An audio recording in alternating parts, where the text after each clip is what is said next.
오늘 시편 23편 1절에서 6절 말씀을 가지고 자유함의 축복, 지난주에 이어서 두 번째 말씀 증거하겠습니다. 교회 소식은요, 우리 양지겸 선교사, 중국 선교사님 건강이 잘 회복되어서 복귀했습니다 라고 기도 감사 인사 전해왔고요.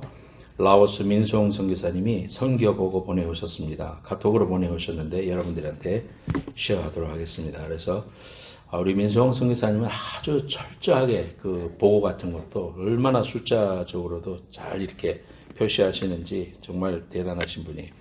그래서 많은 분들에게 몇 명에게 복음을 전했고 몇 명에게 결신했고 뭐 이런 내용까지 다 자세하게 보내오셨습니다. 여러분이 선교 보고 보시면서 한 번씩 또 기도해 주시기를 바랍니다.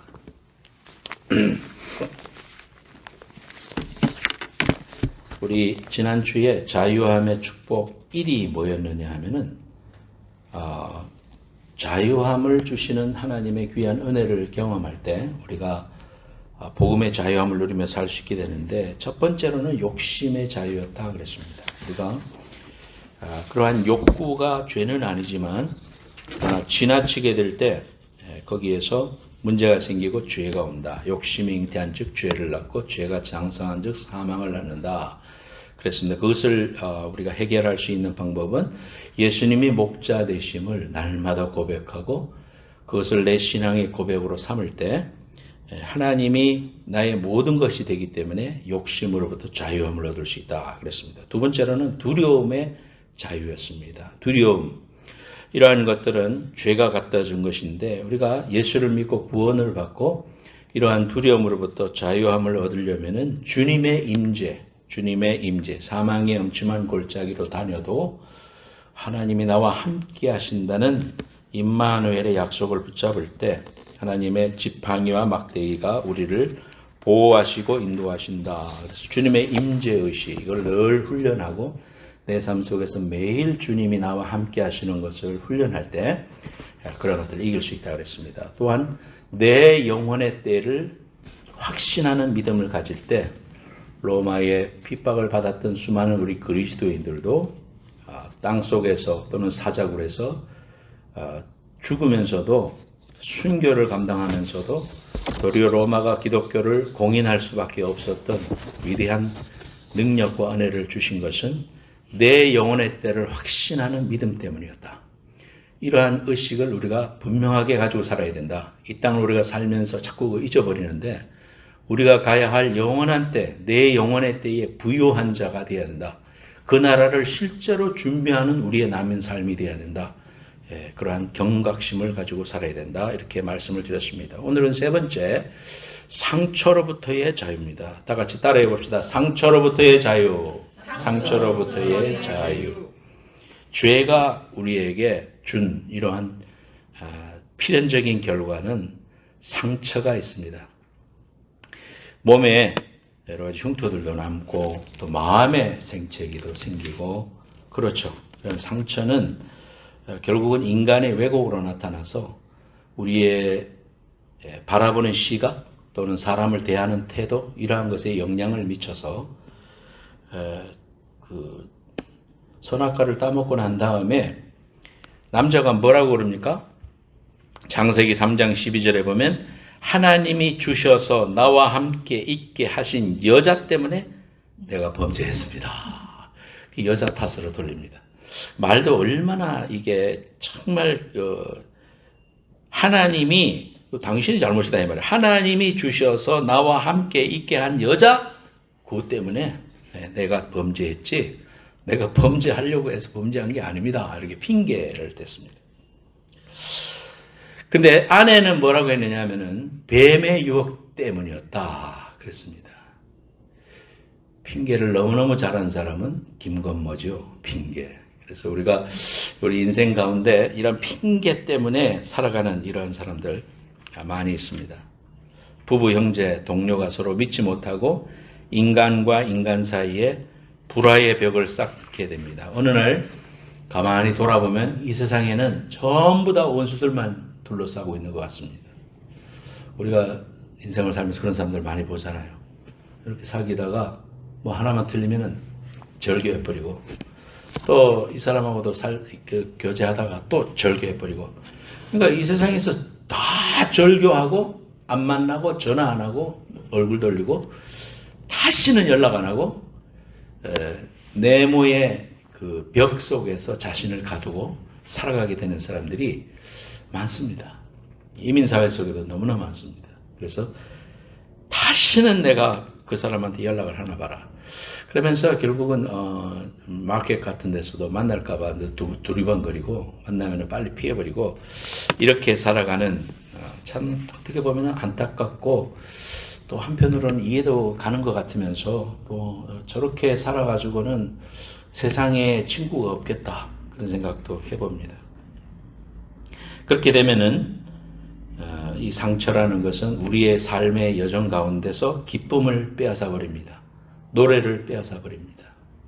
즐거움이 없어지고 소망을 단절시킵니다. 인생이 소망이 있어야지 사는 건데 그 소망을 잃어버려요. 그렇잖아요. 사람들은 상처받을까봐 내가 교회를 갔더니 이런 일로 인해서 상처받아서 내 교회는 다시는 안 간다.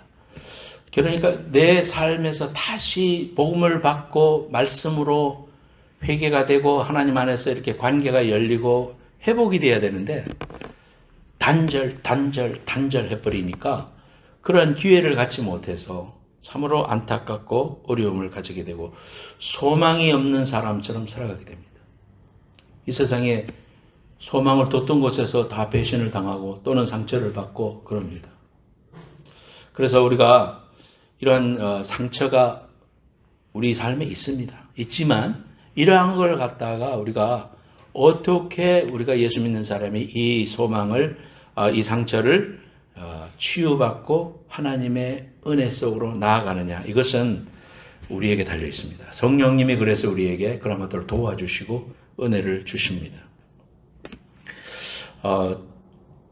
기독교 심리학을 배우고 또 제가 대학원에서 기독교 심리학을 배우면서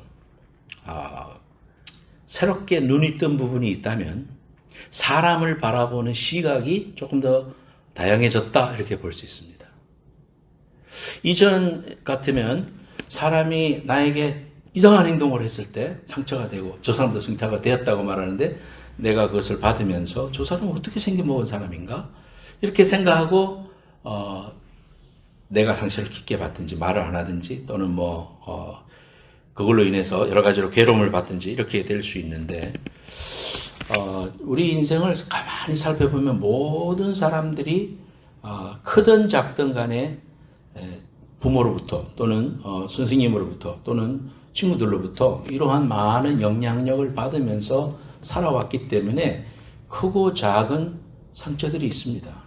근데 그러한 것들이 심한 사람이 있고 좀 덜한 사람이 있어요. 그래서 그렇다가 나타나는 방법이 분노로 나타나기도 하고 열등감으로 나타나기도 하고 남들이 이해할 수 없는 그런 화를 내게 되고 그렇게 됩니다. 그걸 갖다가 우리가 성인 아이다 그럽니다. 몸은 컸지만 이 생각과 이 의식은 어린아이 때 상처받았을 때 엄마한테 아버지한테 학대받았을 때 또 사람에게 거절당했을 때 그 모습으로 그대로 남아있기 때문에 몸은 어른이지만 생각은 그때로 남아있습니다. 그래서 그걸 갖다가 일반 심리학에서는 눈을 감고 최면을 건다든지 그때로 돌아가세요. 아기가 울고 있지요. 자신이 보입니까? 자, 그 아이를 꼭 안아주세요. 뭐 이렇게 하면서 그 사람을 우리 혼적으로 치료하는 그런 방법들도 있습니다. 그러나 막 울고 그러다가 이제 깨어나면 치유받고 그런 경우도 이제 많이 우리가 보는데, 기독교적인 심리학에서 우리가 어떻게 치료할 수 있느냐? 사람은 이런 성인 나이에 이런 상처와 어려움들로부터 자유로울 사람은 다 없다. 그렇지만 우리가 그리스도 안에서 구원받고 하나님의 자녀가 되면 그러한 나의 상처받은 그런 모습들, 특히 예를 들어서 아버지가 맨날 들어와 가지고 술 먹고 자는데 다 일어나 소리 지르고 막 노래 불러봐 뭐 이렇게 하면서, 또는 막 물건 때리 부수고 이런 것을 보고 자라는 아이들의 마음속에는 그때를 생각하면은 막 울먹울먹하고, 또 그때를 생각하면 분노도 치솟고 다시는 내가 저런 모습이 안 돼야지 라고 생각하면서 결혼을 했는데 술주정에 남편하고 또 만나는 거예요. 왜냐하면 그러한 사람이 익숙했기 때문에 나는 그런 사람 안 만나야지 했는데 그런 사람을 만나게 됩니다. 그래서 똑같이 어려움을 겪고 대를 이어서 그런 어려움에 또 내가 화를 내니까 애한테 또 화를 내고, 그러니까 애도 똑같은 그 상처를 받게 되고, 그래서 아베의 죄가 자손에게까지 이루어지는 이러한 일의 어려움을 봅니다. 우리 이럴 때 어떻게 해결해야 되느냐? 그리스도로 말미암아 구원받고 하나님 자녀가 되고 나서 그 아버지를 생각해 보는 겁니다. 그 아버지가 나한테 상처를 준 또는 나에게 아픔을 줬던 그러한 것들을 골똘하게 생각하는 것이 아니라, 그 아버지도 역시 상처받은 사람이었다. 그 아버님도 너무너무 어려운 시절 속에서 사랑받지 못하고 버려진 상태로 또는 인정받지 못한 상태로 자라났기 때문에 그 아버지가 나에게 그렇게 한 것이다. 그러므로 불쌍한 상처 입은 사람이었다. 이렇게 생각하면서 아버지를 객관화시켜서 아버지가 나에게 했는 행동 자체는 그럴 수밖에 없었다 하면서 그리스도의 사랑으로 용납하고 용서하고 아버지 사랑합니다 라고 고백하고 관계가 회복되고 할 때 영육 간의 문제도 해결되고, 이런 거 객관화시킬 수 있는 눈이 필요한 겁니다. 성도들과의 관계도 마찬가지입니다. 다른 사람이 나한테 상처를 줬을 때, 상처라고 생각했을 때 우리가 그걸 객관화시킬 수 있어야 돼요. 저 사람이 저렇게 하는 것은 내 자신의 인격을 향해서 하는 것이 아니라 그분 속에 내재되어 있는 삶에 살아온 여러 가지 힘든 부분이 저분으로 하여금 저렇게 이상한 행동을 하고 어려운 삶을 표현하고 있다 라고 우리가 객관화시킨다면 그분이 이해되고 그분이 불쌍해지고 그분을 위해서 기도할 수 있는 마음이 생기고, 그렇게 할 때 관계가 다시 오픈되고 내 마음이 사랑으로 넘치게 되고 그 사람을 끌어안을 수 있는 그런 마음이 생기고 회복의 길이 열릴 수 있다는 겁니다. 그래서 그것을 갖다가 감정과 내 인격을 분리시킬 줄 아는 이러한 상태를 가지게 되면 성도들이 이해가 안 되는 부분이 없다 이 말이죠. 그래서 목회에서도 그러한 부분들을 제가 깊이 깨달으면서 상처받은 사람 또는 치유로 하나님의 귀한 사랑이 필요해 라고 하면서 사람을 바라보게 되면은 문제될 사람이 없다라는 것을 제가 부족하지만 그런 걸 많이 깨달았습니다. 또 목회를 실제로 하면서 그런 것들을 많이 경험했습니다. 객관화시키는 게 필요합니다. 두 번째로는 이러한 대로 어려움이 있을 때 인생을 쪼개서 보지 말고 통으로 볼 수 있는, 인생의 전체 여정을 통해서 하나님이 나에게 하시고 나를 빚어가시고 하나님이 나를 통하여 이루고자 하시는 그 하나님의 그 목적을 바라보게 될 때 우리가 이런 어려움들을 이길 수가 있어요. 그리고 상처로부터 벗어날 수 있습니다. 자꾸 그 현실만 보고 왜 저렇게 하는가, 지금 현재 지금 어려운 거 이것만 바라보다가는 하나님이 행하시는 그 거룩한 작업, 하나님의 성화구원을, 하나님의 목적을 우리가 놓친다 이 말이죠. 그래서 우리가 인생은 통으로 봐라. 끊어서 보지 말고 통으로 봐라. 여러분들이 지난 인생 가운데 정말 힘들고 죽을 것 같았던 그런 순간들이 있었을 겁니다. 그러나 그 순간에 지금 돌아와서 생각하면 그거 참 별거 아니었네. 정말 하나님 은혜로 잘 내가 벗어났네. 지금 같으면 그것이 문제가 안 될 텐데 내가 왜 그렇게 어리석었을까? 라고 생각하는 부분들이 생길 수 있죠. 인생을 끊어서 보지 말고 이어서 보고 통으로 보는 것. 이러한 것들이 우리에게 도움이 됩니다. 또한 세 번째로는 예수님의 십자가의 고난을 통해서 나의 고난을 동일시하는 겁니다. 주님도 어려움을 당하셨지. 주님도 배반을 당하셨지. 주님은 이보다 더 큰 외로움을 겪으셨지. 주님의 그 상처는 이루 말할 수 없었지. 우리가 이렇게 생각하면서 주님의 십자가를 묵상할 때 내 속에 있는 이러한 부분들이 치유될 수 있다는 것. 네 번째로는 우리가 진정으로 붙잡아야 될 것은 내 감정이 아니고 우리에게 주신 성령의 약속이다. 하나님의 약속의 말씀이다. 라는 사실을 우리가 알게 될 때 이러한 상처로부터 자유함을 받을 수가 있습니다. 시편 23편 5절에 주께서 내 원수의 목전에서 내게 상을 차려주시고 기름을 내 머리에 부으셨으니 내 잔이 넘칩니다. 지난주에 여러분들한테 양이 파리가 이 코를 공격해서 코 속으로 들어가거나 하면 괴로워하고 양이 자빠지고 막 그것이 문제가 크게 될 수 있는데, 그럴 때 목자가 양을 눕혀놓고 코에다가 올리브 기름을 발랐을 때 물러가고 결국은 이런 코파리의 공격에서 승리할 수 있다는 것을 우리가 목자의 삶을 통해서 배웁니다. 즉 기름을 붓는다는 것은 성령의 기름을 말하는 겁니다. 성령께서 우리에게 오셔서 우리에게 기름 부어주시고 또 우리의 모든 삶을 치유해 주시고 은혜해 주실 것을 사모하라. 그래서 우리가 그걸 놓고 기도하라 할 때 하나님께서 우리에게 음성을 들려주시고 또 약속의 말씀을 통해서 다시 회복되는 그러한 은혜를 경험하게 됩니다. 요즘 다니엘 기도회가 여러분이 인터넷을 통해서 볼 수가 있죠. 이 다니엘 기도회에 3일째 되는 날 출연했던 최인선 목사가 지난번 저하고 같이 요스미티 갔던 제 제자입니다. 그분이 나온다 하길래 그분부터 듣기 시작했어요. 은혜 많이 받고 있는데 그 다음날 전은주 전도사님이라는 분이 어노인팅 리더를 했던 전은주 전도사님이 나와서 간증을 했습니다. 이분은 전은주 전도사님은 찬양 리더기도 하고 또 교회 음악의 작곡가기도 하죠. 그래서 우리가 잘 아는 난 노래해 교회여 일어나라, 또 주님 발 앞에서 내 영혼은 안전합니다, 이러한 노래들을 작곡하신 분이죠.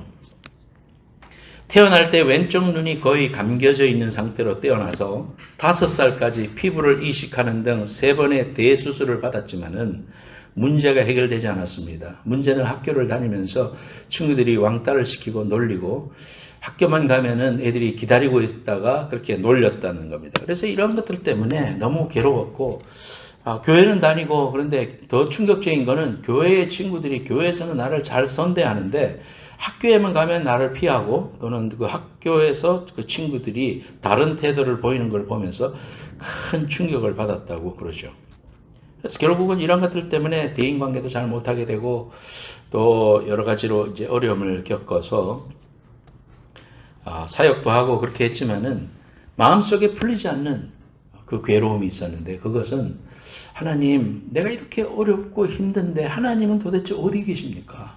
하나님이 안 계신 건 계신 건 내가 아는데 꼭 안 계신 것 같습니다. 하나님 어디 계셔요? 왜 내가 이렇게 힘들어야 돼요? 어떻게 해야 돼요? 하면서 그렇게 괴로워하면서 늘 기도했다고 합니다. 열심히 교회에서 생활을 하고 남들에게 뛰어난 모습을 보이긴 했지만은, 그러나 정말 하나님을 만남의 그 귀한 그 치유와 또 이러한 것들을 경험하지 못한, 힐링을 경험하지 못한 채 그렇게 마음속에서 괴로워하면서 살다가 어느 날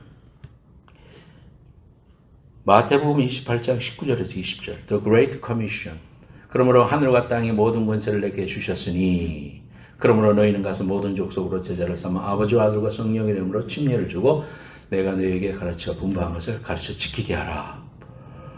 이건 잘 아는데 맨 마지막 말씀이 갑자기 부딪히더라는 거예요. 볼지어다 내가 세상 끝날까지 너희와 항상 함께 있을 것이다. 주님이 이 말씀을 하던 그 순간은 이 세상에 있는 모든 어려움들을 다 겪고 마지막 승천하시기 전에 제자들을 향하여 하신 말씀이었죠. 그러니까 그 제자들이 가룟유다 배신했지요. 또 베드로도 예수님 모른다고 도망갔지요. 또 제자들 다 뿔뿔이 흩어졌지요. 동고동락하면서 제자 훈련 시켜놨는데 그 제자들이 제자로서 서지 못하고 다 뿔뿔이 흩어지는 그런 모습을 봅니다. 또 겉옷을 깔면서 예루살렘 입성할 때 군중들은 예수님이 오시는 것을 호산나 호산나 찬양하면서 예수님이 오시는 걸 환영했는데, 도리어 그 군중들이 돌을 들어 치면서 예수님을 십자가에 못 박아라 해서 못 박았죠. 자, 이런 그 예수님의 배신, 또 예수님의 그 슬픔, 아픔, 고통을 겪었으면 제자들한테 마지막에 승천하시면서 뭐라고 해야 옳겠습니까? 내가 너 신물이 난다. 다시는 나 찾지도 말고 나 이제 가니까 너 알아서 해라. 이게 인간적인 생각이죠. 그런데 우리 주님이 그 순간 내가 너희와 항상 함께 있으리라 임마누엘의 약속을 주시면서 내가 다 안다. 너희들의 그 아픔도 알고 너희들의 고난도 알고 너희들의 배신도 알고 너희들의 약함도 내가 안다. 내가 다 그거 겪어봤다. 그렇기 때문에 너희들을 남겨두지 않고 내가 이제 성령을 보낼 것이고 또 너희를 위하여 처소를 예배하러 올라간다 하면서 내가 너희에게 줄 수 있는 약속이 있는데 그것은 세상 끝날까지 내가 너와 함께 하겠다. 이 말씀을 들으면서 이 전원주 전사님은 마음속에 주님이 내가 그 괴로워하고 힘들어하고 하나님 안 계신 것 같고 막 그 불평하고 어려움 가졌을 때도 주님이 나와 함께 하셨구나. 그 슬픔의 현장 속에 주님이 나와 함께 하셨구나라는 위대한 하나님의 위한 성령의 감동을 통해서 회복이 되고 또 사역자로 전도하는 사역자로 섰다. 이렇게 간증하는 그러한 그 다니엘 기도회를 보면서 은혜를 많이 받았습니다. 사랑하는 여러분, 우리가 하나님 안에서 이러한 상처로부터 자유로울 수 있는 것은 예수 그리스도가 이미 그러한 것을 다 감당하셨고 우리가 지금 죽을 것 같다고 하는 그 이상만큼 십자가에서 죽기까지 그 고난을 겪으셨다면 그 무엇이 더 어렵겠습니까? 그 귀하신 주님이 우리와 함께 하시고 그 상처로부터 이미 자유를 주셨고 진리가 너희를 자유케 하리라 했습니다. 하나님 말씀으로 성령님의 기름 부음을 통해서 여러분의 그 상처가 다 치유받고 하나님의 귀한 은혜를 더 갈구하게 되는 축복을 더 받게 되는 놀라운 계기가 되기를 예수님의 이름으로 축원합니다. 네 번째로 죽음으로부터의 자유. 죄의 삭은 사망이라고 했잖아요. 죽음이라는 것은 잔인한 겁니다, 여러분. 얼마나 잔인한지 몰라요. 어떤 그 유명한 작가가 그가 죽기 전에 그 쉐이빙 크림이 다 돼가지고 쉐이빙 크림을 이제 자기가 암으로 죽는데 이제 시한부 인생을 남겨놓고 이것을 사야 될까 사지 말아야 될까 고민하는 그런 칼럼을 썼다고 그래요. 이청준이라는 그 작가입니다. 근데 그 내용을 보면서 그 사람들이 여러 가지 생각해 볼 거 아닙니까? 야, 과연 이거 내가 사가지고 내가 죽을 때까지 다 쓸 수 있을까? 시한부 인생을 갖고 있는 사람이 그렇게 생각했다는 겁니다. 인생은 참으로 처절합니다. 이번에도 한국에서 그 삶과 죽음이 갈리는 그런 현장 속에서 너무나도 안타까운 그런 그 스토리를 우리가 많이 보게 되었는데요. 우리 인생이 정말 자신 있어 하고 또 내 힘으로 할 수 있는 것이 많은 것 같지만 그러나 인간은 한없이 약한 존재다.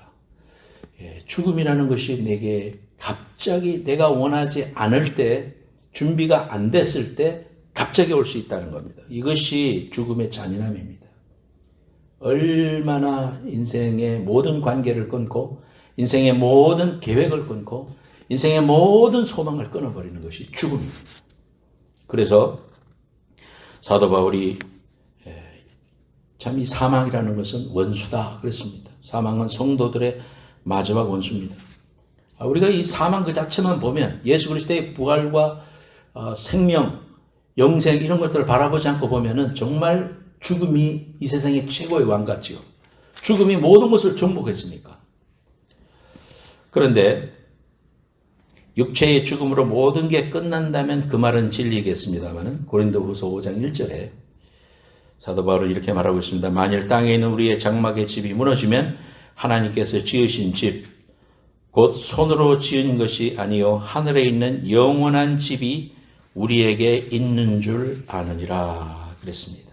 우리의 장막집이 육신이 무너져도 영원한 집이 우리에게 있다는 이 귀한 복음의 영생의 부활의 놀라운 복음을 우리가 가지게 되었다는 거죠. 전도서 12장 7절에도 흙은 여전히 땅으로 돌아가고 영은 그것을 주신 하나님께로 돌아가기 전에 기억하라. 기억하라. 그래서 여러분 기억하십시오. 언제? 돌아가기 전에. 우리의 삶이 제한되어 있는데 주님의 나라로 연결되는 그 포인트, 그 전에 기억해라 그랬습니다. 고린도전서 15장은 부활장이죠. 고린도전서 15장 50절부터 제가 읽을게요. 형제들아 내가 이것을 말하노니 혈과 육은 하나님 나라를 유업으로 받을 수 없고 또한 썩은 것은 썩지 아니한 것을 유업으로 받지 못하느니라. 보라 내가 너희에게 비밀을 말하노니 우리가 다 잠잘 것이 아니요 마지막 나팔에 순식간에 호련히 다 변화하리니 나팔 소리가 나매 죽은 자들이 썩지 아니할 것을 다시 살고 우리가 변화하리라. 이 썩을 것이 불갑을 썩지 아니할 것을 입겠고 이 죽을 것이 죽지 아니함을 입으리로다. 이 썩을 것이 썩지 아니함을 입고 이 죽을 것이 죽지 아니함을 입을 때에는 사망이 이김의 삼킨 바 되리라고 기록된 말씀이 응하리라.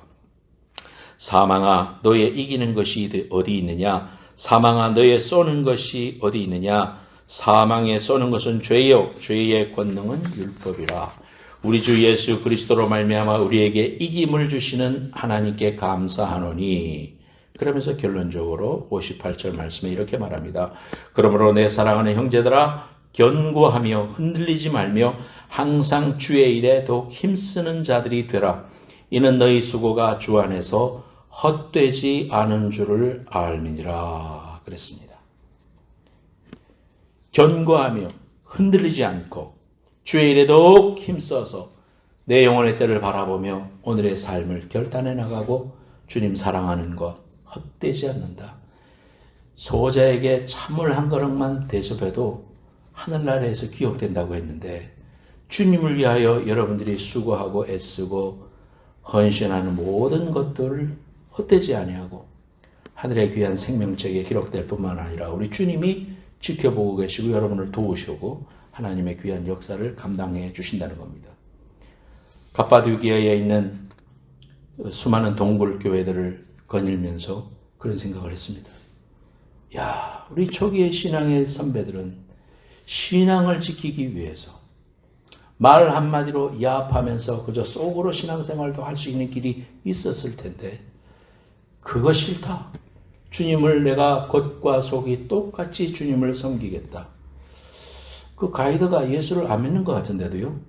초기 그리스도인들의 그러한 유족들을 보면서 그분이 하는 고백이 정말로 초기 그리스도인들의 신앙은 진짜인 것 같습니다. 그렇게 감동하면서 말해주는 것을 보면서 심히 부끄럽고 내 신앙도 돌아보고 오늘날 우리가 살아가는 신앙을 지킨다는 의미를 다시 한 번 더 생각해 봤습니다. 정말로 그날을 소망하는 마음이 없이는 정말로 주님이 다시 오심을 소망하는 마음이 없이는 주님의 말씀이 정말 생명보다도 귀중한 나를 살리는 위대한 부활의 능력이 되는 것을 믿는 믿음이 없이는 그것은 불가능한 일이었습니다. 사자에게 물어뜯기면서도 사람들이 자신을 십자가형에 처하면서도 그런 가운데서도 신앙을 가지고 믿음을 지키겠다는 그 초기 그리스도인들의 신앙을 우리가 깊이 생각하면서 정말 우리의 신앙을 돌아보고 우리의 삶, 오늘 우리에게 주어진 이 귀중한 삶을 정말 결단해 나가는 그런 신앙을 가져야 되지 않겠는가. 우리 한국 시인 중에 천상병이라는 분이 있습니다. 그분의 귀천이라는 시의 마지막 분이 이런 분이 있습니다. 나 하늘로 돌아가리라. 아름다운 이 세상 소풍 끝내는 날 가서 아름다웠다고 말하리라. 저는 촌에서 자라면서요. 학교 갔다 와서 숙제 다 해놓고 동네 나가면 친구들하고 땅 따먹기를 했습니다. 땅 따먹기는 어떻게 하면 사기 조각 같은 거 납작한 거 가지고 땅에다가 이렇게 금을 꺼놓고 이렇게 하나, 둘, 세 번. 여러분 동네는 어떻게 했는지 모르지만 우리 동네는 그렇게 했던 세 번. 그래서 다시 나갔다가 또 세 번째 돌아오면 그 금을 꺼가지고 그만큼 땅이 내 거가 돼요. 그 동네도 그랬어요? 아, 그 동네 좋은 동네네. 그렇게 했습니다. 얼마나 땅이 따먹어지니까 그 땅, 뭐 동네 땅인데 사실은 어릴 때는 그 진짜 내 땅인 줄 알고 막 뭐 들어왔니 안 들어왔니 금에 걸쳐졌니 하면서 싸우기도 하고 그랬잖아요. 또 땅 따먹게 했습니다. 그렇게 해가지고 막 땅이 많아지면 기분 좋고 땅이 또 저놈이 한 번도 안 죽고 계속 하면은 막 믿고 막 그랬는데 저럴 때가 돼가지고 저 위에서 동네에서 우리 어머니가 소리를 지릅니다. 상준아 밥 먹어라. 그러면서 소리를 지르면 또 다른 애들 엄마도 불러요. 그러면 어떻게 돼요? 그 땅 따먹게 했던 거 다 내팽개치고 그 땅 뭐 아무것도 아니야. 그리고는 자기 집으로 가는 겁니다. 저녁 먹으러 가는 겁니다. 엄마가 오라 그러니까 돌아가는 겁니다. 자, 이 땅에서 막 땅 따먹게 하고 이 땅에서 막 네가 올리 내가 올리 뭐 내가 옳았니 뭐 내가 부자니 내가 더 유명했니 이런 것들이 주님이 부르시는 날 아버지 집으로 가는 날 소풍을 끝내고 가는 날 무슨 의미가 있겠습니까? 정말 우리가 무엇이 중요한지 알아야 되고 또 오라고 하는데 만약에 나하고 같이 있었던 애가 고아원으로 만약에 가야 된다면 돌아가는 마음이 어떻겠습니까? 저는 엄마가 있는 맛있는 밥을 해놨는데 그거 먹으러 가는 거고 아버지 집으로 가는 거고 엄마 집으로 가는 건데 얘는 엄마 아버지 집이 없다면 갈 집이 없는 거 아닙니까?